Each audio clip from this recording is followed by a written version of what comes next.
gi jonyuol mawuok e kar dak ma Orongo e kar chung'od bura ma Kisumu East oriwore kanyakla gi jodito mag riwruog jopuonj mag primar manonat ka gikwayo apisas mag arita kwe mondo owuog oko kendo migi duoko mapiyo piyo kaluwore gi nek ma koch mar japuonj skul primar ma Nyaimbo mane otimore tarik 12 dweni.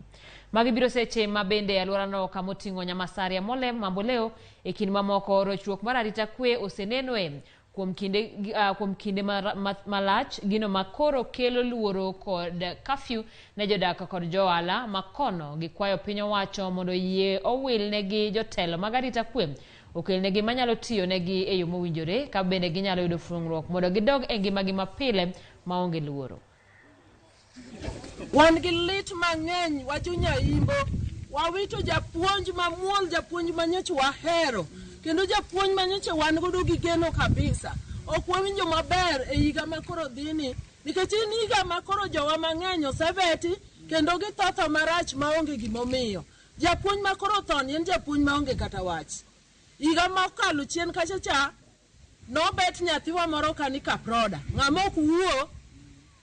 e sama nyo japuonj nindo chieng' tich adek noleg kijana Orongo kamoro ni Bwanda nyathi maonge kata wach gi ng'ato to ka gi tich ang'wen tinego japuonj dwa bede gweng' minege mna ji to japuonj beto Nyamasaria kama nitie nyaka polis marito piny ni to onge kendo thuolo ma polis nyalo kawo area ok wawinjo maber jowadwa. Wakwayo justice the family kuom wito wuongi kata jaodgi. Koro un sirikal gi DCC man in charge tekuru charge mondo wayud duoko mapiyo. Wakwa DCC ma Kisumu East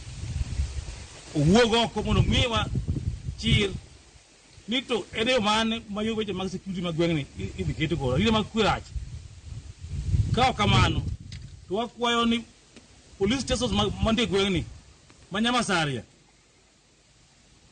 kod man machiegni ka ogol jotendgi oko mondo wil. Nyaka Ramogi Talanta